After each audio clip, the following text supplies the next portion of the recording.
64 Dream.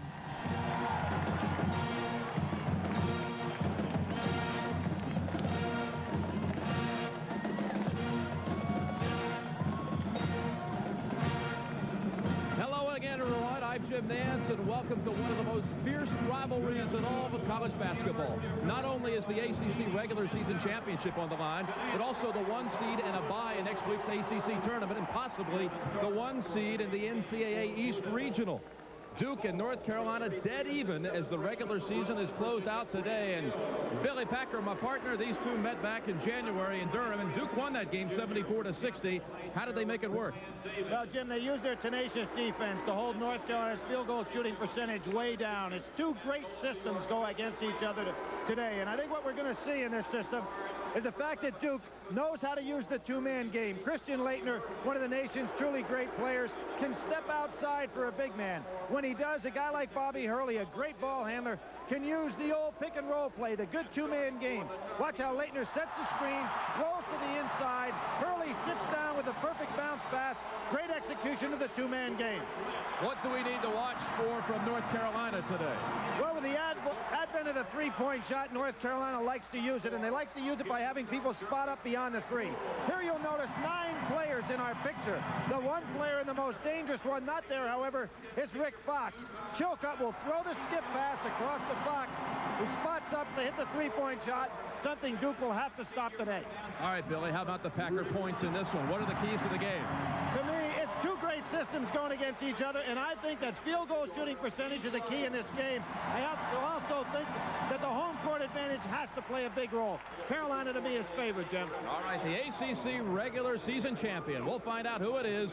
Duke and North Carolina. It's a great scene, folks. Stay with us. CBS Sports coverage of the road to the Final Four is sponsored by today's Chevrolet, who invite you to see why more people are winning with a heartbeat of America. John Hancock Financial Services, real life, real answers. And by Denerex Shampoo, helps stop dandruff itch with an extra relief medicine. Denerex. 3 seniors on senior day. Fox, Chilcutt, and Rice start as always. Royal blue and white uniforms of Duke, Carolina blue and white for the Tar Heels. Duke ranked 8th in the country, North Carolina number 4.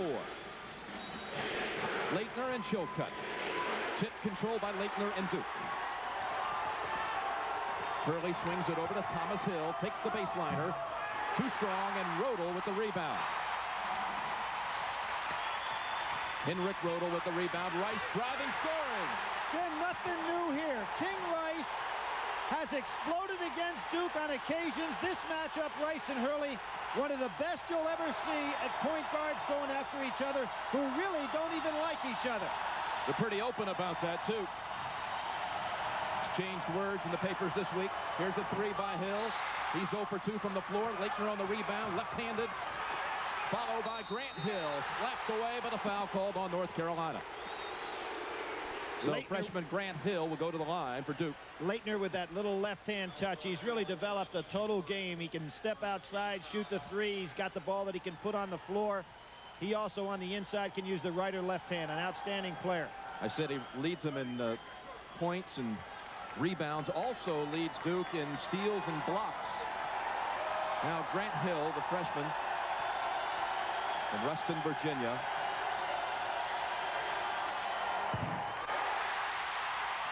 Struggled early in his freshman campaign from the line, but has been better in the second half of the season, missing the first. Then this young man's destined to be one of the great ones at Duke University. The 2 injuries that he suffered, the hip pointer and the broken nose, has stymied him somewhat, but back in the lineup now at full strength. Missed 3 full games because of it. There's a pass down court to Rodel. Gets it back out to Rice. And Fox takes the 3 for Carolina. Chilcutt, offensive rebound, but goes out of bounds, belongs to Duke.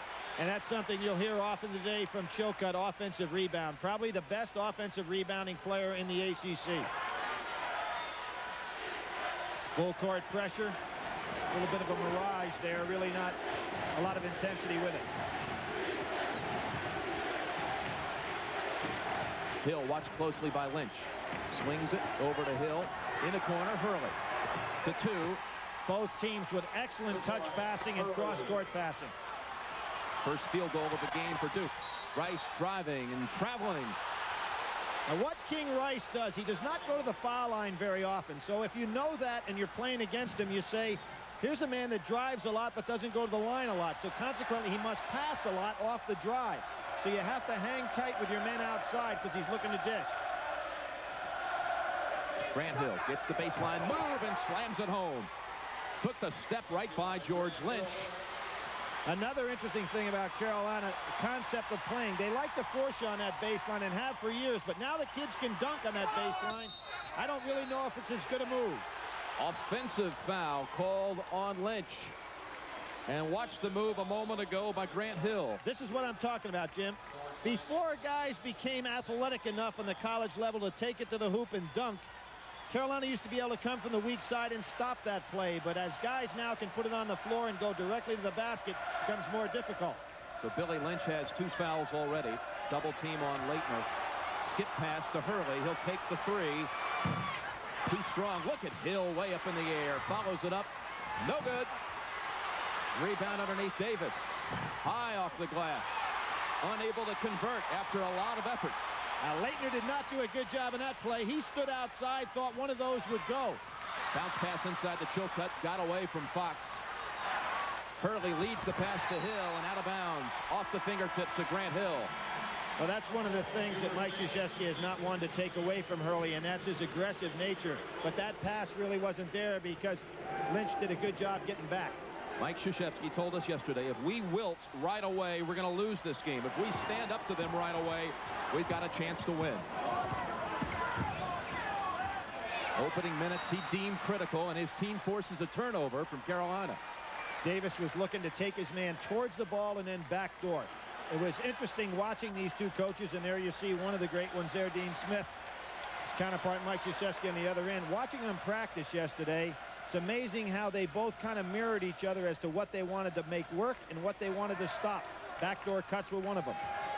Hill again on the baseline. Finds Davis coming through. Slam dunk and a foul. There's some strength there. Davis, knowing he's going to get fouled, goes for the dunk, and Lynch with his power can't stop it. And Lynch has 3 fouls as Davis came in on the pass from Grant Hill. Excellent passing. Hill, who could play even a point guard position if he has to, is an excellent passer down in low. So Lynch will go to the bench, replaced by freshman Clifford Rozier. Davis converts it. 3-point play. Duke on an 8-0 run. Very unusual to see Carolina over the years in these games get behind early. Chilcutt. He doesn't take long to put it up, does he, Billy? No, Got a quick release. He really does. He catches the ball and keeps it high in the air. Never brings it down below his numbers. Hurley, Rice right with him out high, but they call Rice for reaching in.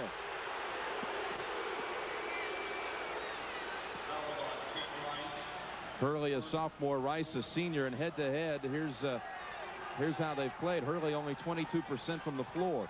Did not score in the last game, although he did have 8 assists in that game.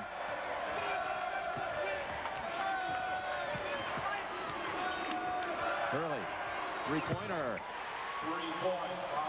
Second good outside shot that Bobby Hurley has made. Puts a lot of pressure on the defense if he can make that one. He's got 5 points, averaging 11. You can see how Duke is really pressuring the ball. They make it so tough. They can test every pass inside, which makes the cuts inside more difficult. North Carolina has attempted 3 shots and have turned it over 4 times down the floor. Here is a good piece of officiating. As we saw down in the Arkansas-Vegas game, the kids start going after each other verbally early on. The officials didn't do much about it, and you know what happened as the game progressed. And here's what a good piece of officiating is. Stop it early on. Because every kid wants to play in this kind of game.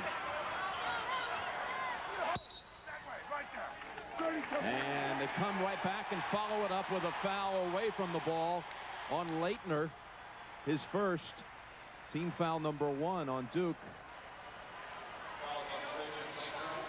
Jim, what Duke is doing, they're really putting pressure on the ball no matter how far away it is from the basket. Notice that. Leitner, even though Chilcutt would never shoot from out there, is making the pass so difficult. Grant Hill got a little too cozy, and he is called for the foul, his first team foul, number 2. So what's happening with the officiating is that you can see they want to stay right on top of this game early on, let the kids settle down. Hill goes to the bench along with Davis, and McCaffrey and senior Greg Kubek come in for Duke. McCaffrey, surprisingly, Jim, and you pointed this out to me yesterday, is the second leading scorer on this team, but does not start of late. Well, he had a big start on the season, then an ankle sprain slowed him down. Chilcutt left open. He'll take the 3. Good outside shooter. Almost gets the roll. Underneath. They call it on Rozier of North Carolina. His first team foul, number 5. They're really calling it tight. Timeout on the floor. Duke with an 11-4 lead. Just 4 minutes into this contest. Philosophy of how to play the game. Here's the three-point line. Pete Chilcutt with the ball has only taken 6 threes all year. But look at how he's being guarded by Christian Laettner. And it's going to make the pass very difficult to go inside for the cutters. Some coaches say don't play a man out there that far away from the basket if you know he's not going to shoot. But you can see that Mike Krzyzewski is not going to allow any pass to be an easy one.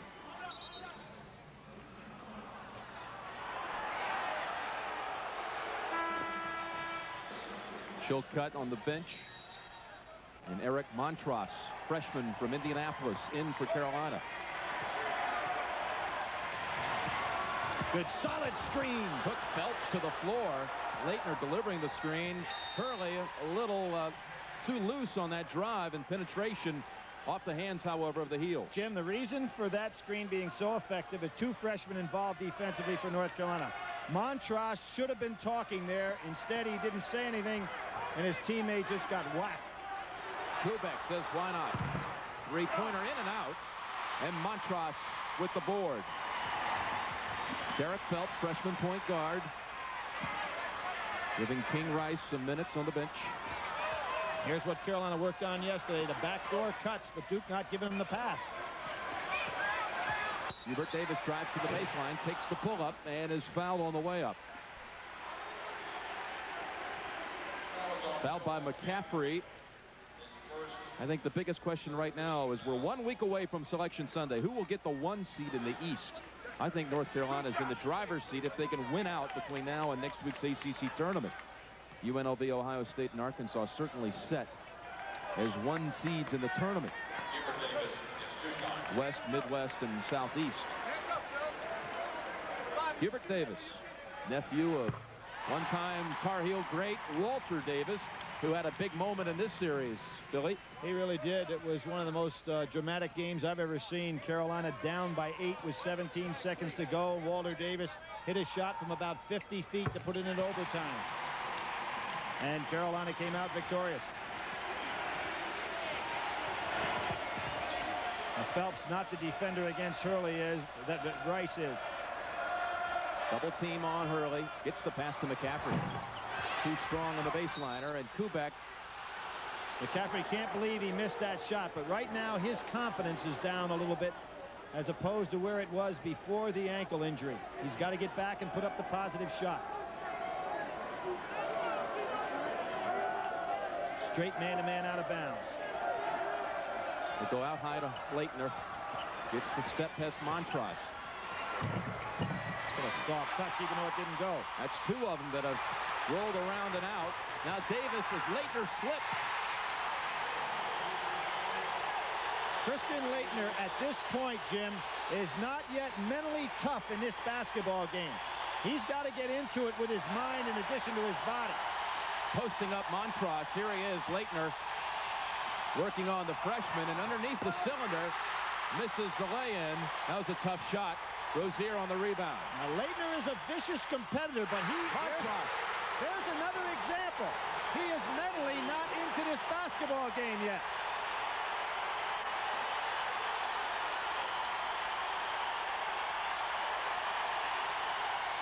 So Montross on the slam. North Carolina 6 unanswered. Laettner wanting to do it all. Another shot with the left hand, and he's fouled by Fox. I think Laettner just wants to get started. He wants to get the one down. Well, one of the things I noticed, Jim, it's not like him to stand outside and watch 2 or 3 taps go up on an offensive board and not be there. He did not hustle back on the defense last time. Now, let's give him credit. He's an outstanding player, but he's not getting it done early here in the ball game. I expect that to change, however. She'll cut back in for Carolina. Rozier is out. Rodel comes in for Davis.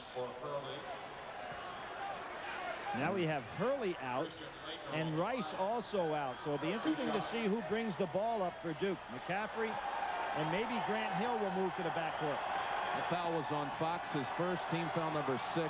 Laettner averaging 19 points, 10 rebounds a game. It's his first point. I saw Bobby Hurley on the bench. Very unusual. That young man plays a lot of minutes. 45, Clay Buckley. Clay Buckley. Here's a surprise substitution. He comes in for Laettner. Buckley got the start this week in his final home game as a senior against Clemson and played well. Maybe Coach K saw something he liked, so Buckley's getting some action. There's the backdoor cut. Didn't work. Fox over Hill. And off the hands of Davis. Jim, what I see from these substitutions is Dean Smith is going to substitute early and often. I see Mike Krzyzewski saying it's going to be a little bit of a war of attrition here in this game, both foul-wise and in terms of stamina. So he's going to that bench early as well. Montross. Figure why waste a foul on Laettner against Montross? Fox found Rodel cutting to the hole.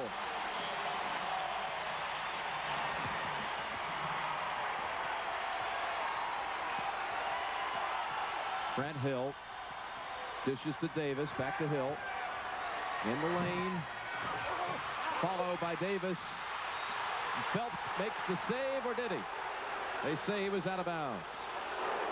Davis is so quick off his feet. Listed at 6'5", 6'6", but he plays like he's 6'8" or 9 with that quickness. Two teams deadlocked for the ACC lead in the regular season finale. Buckley saves it for Duke. Now McCaffrey will handle it against Phelps. Drives past him. Buckley left open for the jumper, and the senior hits it. 6'10" senior Clay Buckley. His father played in a few of these battles, so did his uncle Bruce Buckley for North Carolina. Dad went to the Final Four twice for Duke. They lob it inside the Montross. McCaffrey reached in unwisely. Jim, if you're a guard and you reach in on a big man down low, you should always reach underneath the ball and slap up. Never come down in a chopping motion like that, because you're almost certain to foul the stronger man. Foul was called on McCaffrey, his second, team foul number 4. And Buckley took it right across the eyes. But stays in. Montross at the line. In a game like this, you got to call that a friendly pat. This freshman wants to go home in 4 weeks. Indianapolis, the site of the Final Four. Of course, he led his high school team his junior year to a national championship. To a high school championship, so he'd like nothing more to pair that with a national. Well, they're calling it tightly still, Billy, and Phelps called on the reach-in. 7th team foul against the Heels. That'll put Duke on the line with a 1-and-1. Dean Smith over there working those officials, saying it, let's call it both ways on both ends. Coach Smith turned 60 on Thursday. How many more years do you believe he'll be coaching, Billy?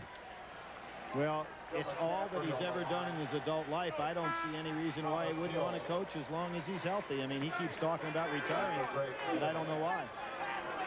And I also don't agree with something that my old buddy Al McGuire said the other day. He said that when Dean Smith retires in a few years, whoever gets hired will be fired in 3 to 4 years thereafter, because you can't replace a legend. He's got to remember, Dean Smith replaced a legend in Frank McGuire. And in Smith's first few years did not do particularly well. Had a losing season his opening year. Was actually hung in effigy in his 3rd season here. So I think the patience of this university would prove that whoever replaced him will have a good shot.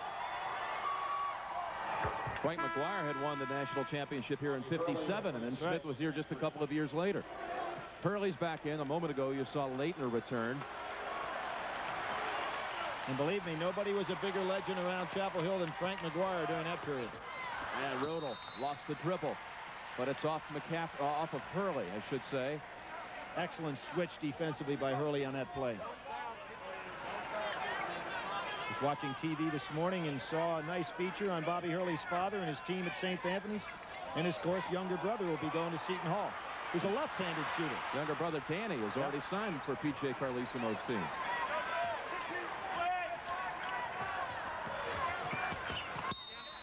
Phelps right off his own foot. Interesting to see how long Dean Smith goes here without bringing that senior backcourt experience back in here with King Rice. Rice has been sitting for a while now. That's 5 turnovers on the Tar Heels. Look at how versatile Grant Hill is. He comes and plays in the backcourt, turns it over. That carried it right on his hip.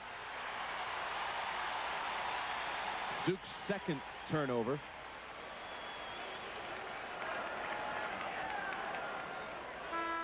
And now King Rice checks in.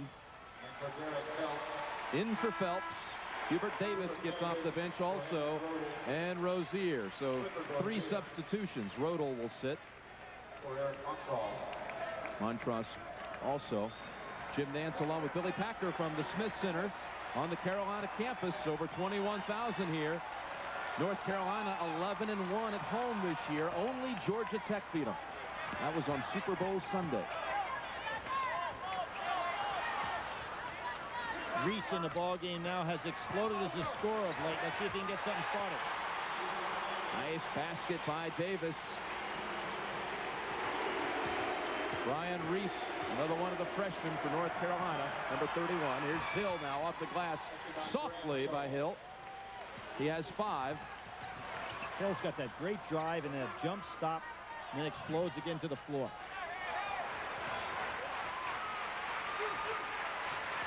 This is Reese.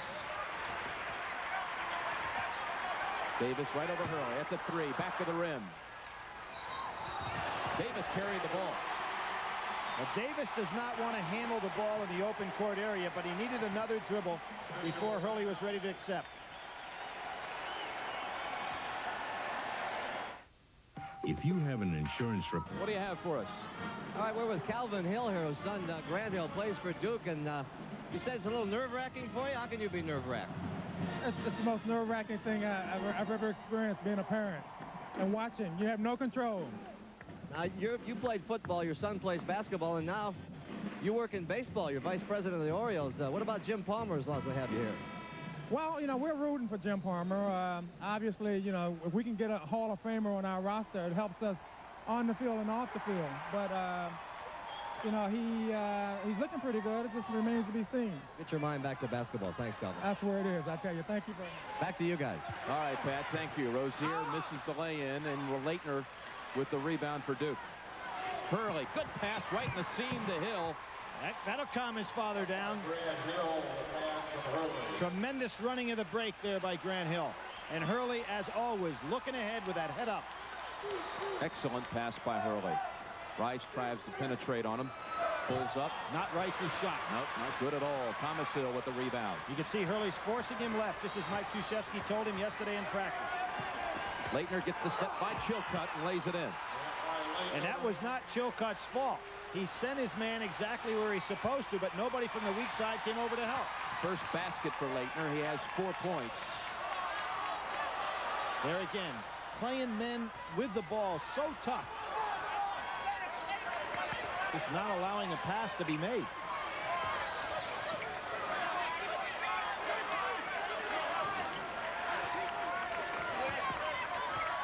Underneath. Good pass to Reese. Chilcutt with the assist. A lot of interior screening, but that was the first time Chilcutt had a breath to be able to make a clean pass. Smart play by Grant Hill, realizing nobody under, so he didn't take the shot. Worst thing you can do for your team is take a bad shot at the wrong time. Leitner again. Duke's hit its last 5 shots now.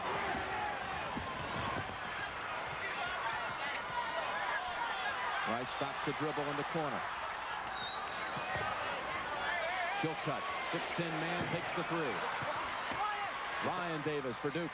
Is that quick leap again off the floor. Here's a guy who can leap and shoot, Thomas Hill. And if anything, right now, Duke taking the ball to Carolina to the point it looks like they're ready to wilt.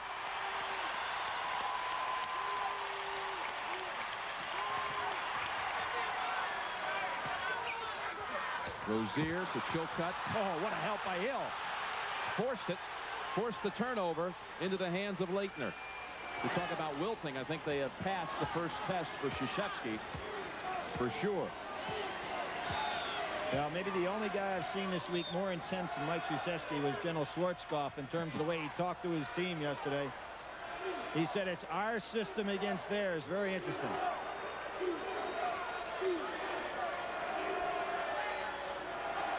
Now is Smith going to come out? Surprising, Duke had him on the run and held it up here, giving Carolina an opportunity to catch their breath, and they go zone. Under 10 on the shot clock. Hurley. 5 into Leitner. Reese with a good rebound, shielding out Thomas Hill. Mike Krzyzewski wanting not to play against that zone. Hurley made the play as Rice was going up for the shot. Inadvertent whistle there. Yeah, inadvertent whistle. You'll see the play right here. An excellent move by the feet by Hurley, and he strips Rice of the ball. There was a whistle blown accidentally, so it's going to be Hurley's ball. Very clean defensive play by Hurley. 9-point Duke lead. And Jim, remember, the hand is part of the ball. If you grab that hand when it's in control of the ball, it's still not a foul. Rick Fox has returned, so is Montross and Phelps for the Tar Heels.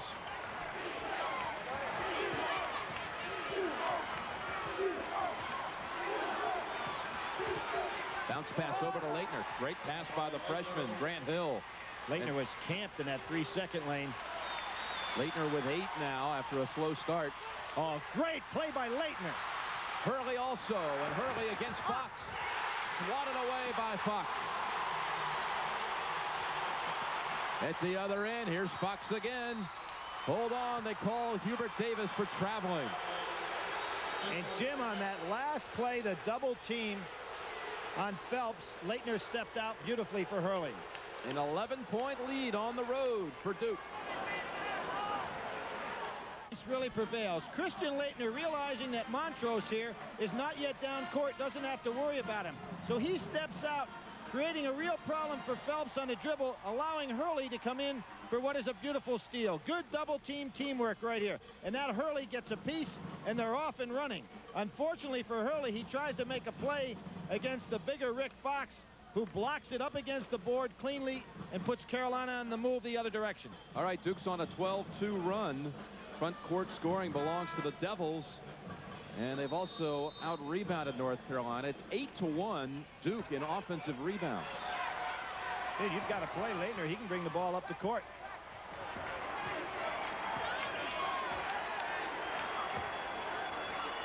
Skip pass to Hurley. North showed a little zone and then had to get back to their man-to-man because Duke was holding up. Fox will run it and take it. North Carolina's leading scorer, Rick Fox. His first 2 of the game. The average is 17. 17, but he does a lot of damage in the second half, just as we saw last week with Dave Johnson up in Syracuse. Dave Johnson earlier today against Georgetown. A steal by Phelps. Right back comes Brian Davis for Duke. Inexperience by Phelps. He's got to learn to protect that ball. Hurley gets the step by Phelps. Hold on, traveling. 4th Duke turnover. Substitutions, Kubek and McCaffrey come in for Duke.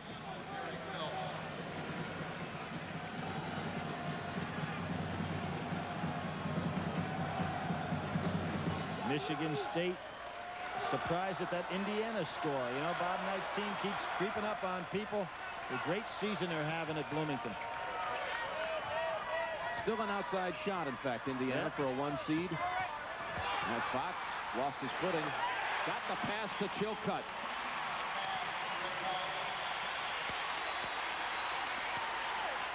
Hurley seeing another new face, and King Rice back on him now.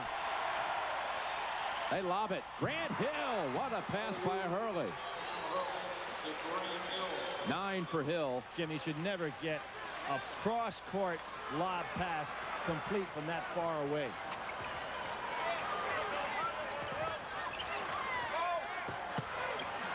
Rick Fox, interior passing at its best to Chilcutt. 6 for Chilcutt.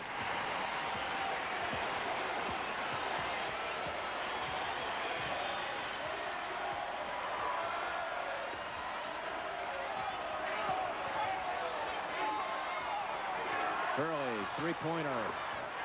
That's 2 for him today. King Rice fell asleep on that one. 8 for Hurley. Bobby Hurley just went and pointed up with Grant Hill back there. It gives him 2 excellent ball handlers. They're really playing with 3 guards now. Lead is at 10 for Duke. Hubert Davis, who's not afraid to take the three. He's a good one. Chilcutt, offensive rebound. Rice with Montross on the follow.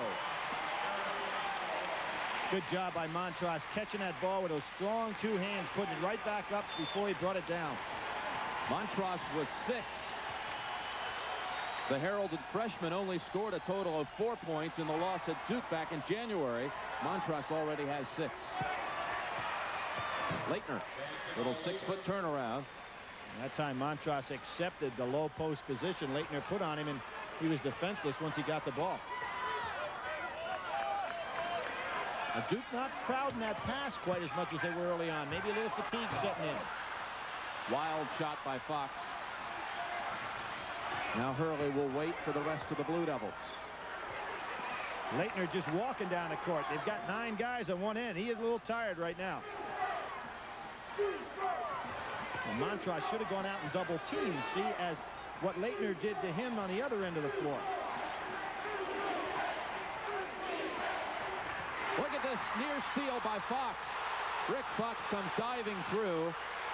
It leaves Kubek open for a 3. Big play for Duke there, because Laettner is almost out on his feet with exhaustion right now. This is a big break. It's going to give him a chance to get out.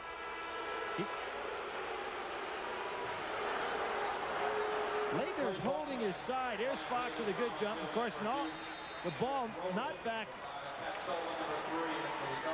Great hustle on the floor for Duke with a 13-point lead. To the Dean Dome, Carolina trails Duke 39-26. And hi again, everybody. I'm Pat O'Brien. Coming up at halftime, Jim Nantz and Billy Packer will join us for a little roundtable to talk hoops as we head into the tournament. We'll, of course, bring you up to date on all the scores and highlights, including the thriller in the Carrier Dome earlier today. And we'll tell you why the little town of Licking, Missouri may this week be the basketball capital of the world. All that and, as usual, much more at a familiar place, the Prudential at the half, and you guys get no break today. We'll look forward to much more. Thanks, Pat. Laettner and Hurley sit totally spent. That was a good move for Duke University, that young man coming out to clean up the floor, because Duke really need to get some guys out of the game there. Pat Sullivan, a freshman in for North Carolina, number 3. With Rick Fox off the dribble. Rebound to Thomas Hill. There's not been a foul called in this game in the last 10 minutes of action. You know why? Because the officials took control of the game right off the bat, calmed the players down, and now they're playing basketball. McCaffrey off the back of the rim. Rice finds Rodel. Oh, Fox is hustling here. Isn't he? Rick Fox with another great play. A near steal before the timeout. And an offensive rebound and basket there. Now he commits a foul on Davis. Well, who's going to get the 1 seed in the East, and how will they all be matched up? A week from today, Selection Sunday on CBS. 64 team pairings. Most exciting half hour in sports television, Jim. People waiting around their room, see who's going to be where. Can't wait. We'll be in the studio. Greg Gumbel will be in Kansas City next Sunday at 6:30. Fox with 2 fouls, and Davis at the line for Duke. Dean Smith talked to Fox after that last foul and said, you know why? And Rick Fox is so fired up right now, he's got to remember fundamentals, though. You don't go out and try to make a steal at half court when a man's pretty well under control with his dribble. 1-1 for Brian Davis. Leitner has returned. And Hurley will be coming in for Davis.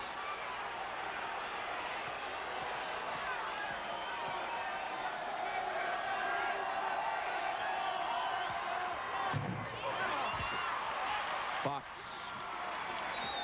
with his 5th rebound. McCaffrey will have a problem with Rice if Rice drives a little bit too quick for him. Backdoor to Fox. Off the glass, 2 for Fox. He now has 6. How often did we see that yesterday in practice, both working on it offensively and Duke trying to shut it down defensively?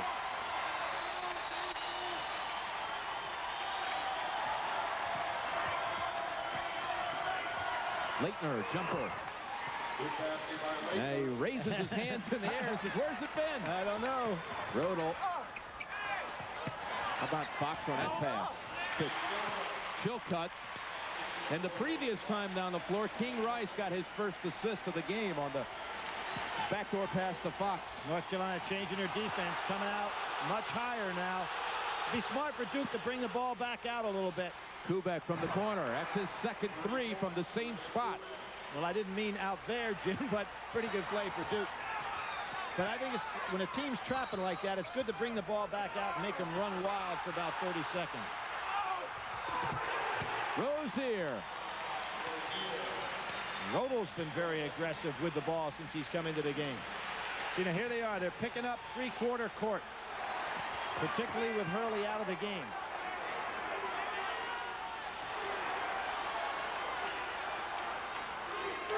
The Duke smart move right here, bringing their offense out much higher, trying to get some backdoor cut of their own. Make Carolina overcommit. Oh, Davis just palmed it. At the conclusion of this game, we'll be selecting a Chevrolet Most Valuable Player from each team. And in their honor, Chevrolet donates a $1,000 scholarship to the General Scholarship Fund of each school. Yeah, Jim, a lot of people want to know what palming is. That's what that last play was. Davis just carried it all the way across. Now, Michael Jordan gets by with that in the NBA, but not in the college level. I think a lot of guys get away with that in the NBA. Yeah. Billy, 3-point shooting in this game. Duke has made 4 out of 6. Carolina 0 for 4. Well, Carolina only shot 35% against Duke in the first game, and that's been their problem here in this one as well. That was their lowest field goal percentage of the season in that first game against Duke. Final minute of the first half. Duke with an 11-point lead. Hurley, 3-pointer. Chilcutt for Carolina. Looking for the cross-court passes here. 3-pointer, Chilcutt. In and out. Hurley was on the line, on the baseline.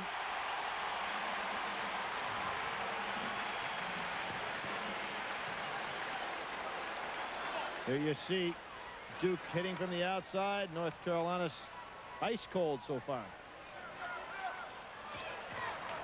Primarily because none of their threes have been uncontested. Hubert Davis.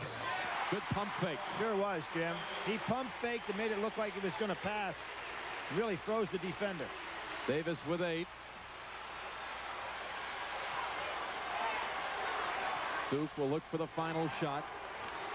With 4 corners, something that Dean Smith successfully has done here for years. Hill goes ahead and takes the drive. They gave it to him. Blocking foul on Carolina's Hubert Davis, his first. Team foul 9, number 9. Clay Buckley has come back into the game. Gets Leitner out of there to make sure he doesn't pick up a cheap foul in the last seconds.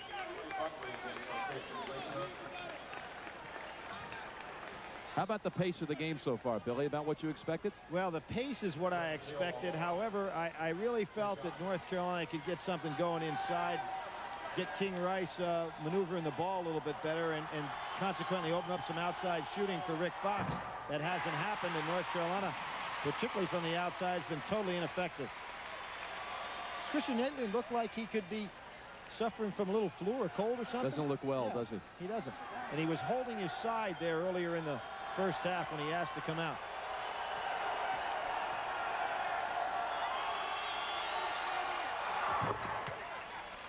Hill gets the lead back to 10. He has 10 points. Off the hands of Buckley. Carolina will inbound it underneath. 6 seconds left in the half. Man-to-man play. Look for Rozier and Chilcutt inside. Both of them capable of getting off a shot here. Buckley all over Chilcutt. Rozier didn't flash. Fox has to force the three. Almost. Rozier didn't flash for the ball. He had an opportunity. That's the end of the first half with the score. Duke 46, North Carolina 36. Pat O'Brien will be back with the Prudential at the half after this message. Now, welcome back to the Dean Dome as Carolina still trails by 10, 46-36. And I am joined now courtside, or we're actually on the court here with Billy Packer and Jim Nantz, who get no break in this halftime. I want to talk a little hoops as we head towards the selection show in the tournament. And I think we should begin with UNLV because every place we go, I know, people are saying, can anybody beat these guys? And can anybody beat them? Well, in a one-and-done tournament, Pat, I believe that clubs can beat UNLV. And the fact that it's going to take somebody hot with a three, it'll probably take a day that UNLV does not make their three-point shot. But I think that there are a lot of clubs, two of them out here today, that would probably have an opportunity to beat that basketball team. Not favored, but with an opportunity. You guys were talking earlier about how the selection show, people sit in their hotel rooms and are looking for this. And people, Jim, are building equations all week. What are some of the issues that have to be cleared up, you think, before the selection show? Well, clearly, which team will get the last remaining open one seed? The East is open right now. I felt going into the week there were 5 for 1.